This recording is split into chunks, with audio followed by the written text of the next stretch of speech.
Hi everyone, my name is Rémi Chauveau and I'm working as a research and innovation engineer at Loiretech. Today, I'm going to briefly talk about tooling for thermoplastic transformation.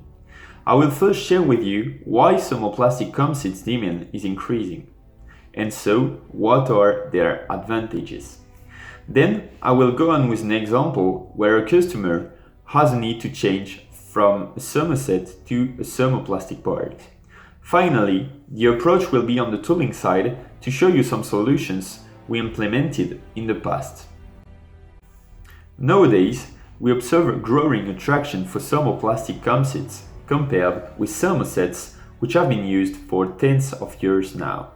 Thermoplastic have, in fact, advantages that are interesting for customers. But the road to go from thermosets to thermoplastics is not fully straight. On the contrary, it is a winding road. And this is also the case on tooling side. Having said that, you can understand why thermoplastics are interesting. Assembly of thermoplastic parts is possible by welding using different solutions, which leads not to use any adhesive or rivet, for instance. These operations are cost and time consuming for the customers and they are currently trying to cut them. Then, this material is recyclable and repairable, even if recycling remains a challenging subject right now. It can also be shaped many times by heating beyond the glass transition temperature. Finally, thermoplastic have the ability to cut manufacturing times. In fact, it does not need to be autoclave cured, and their conservation is easier than for thermosets, hence leading to a longer lifespan. Now, let's begin the short story. A customer from the composites industry is currently manufacturing thermoset parts. The industrial director is willing to change for thermoplastic parts, having learned all the advantages this material provides. He is wondering, how can I do to successfully manufacture thermoplastic parts? Here comes the tooling manufacturer, able to provide him with a wide range of solutions. He answers, "Don't worry, I can help you on this road to change your habits." Going back to his office, the industrial director goes to his facility. He explains to the workers which part he would like to change from thermoset to thermoplastic. Once he goes back to his office, the workers are surprised. They know that thermoplastics implies that it needs to be manufactured at high temperature and that they will need special tooling to fulfill the job. Workers are hence wondering how they are going to do so. Back to Loiretech, the tooling project leader summarizes the different constraints that are known in the thermoplastics field. Here comes temperature resistance. In fact, thermoplastics are manufactured around 350 to 400 Celsius degrees. It changes a lot compared with thermosets for which manufacturing temperature is about 180 Celsius degrees.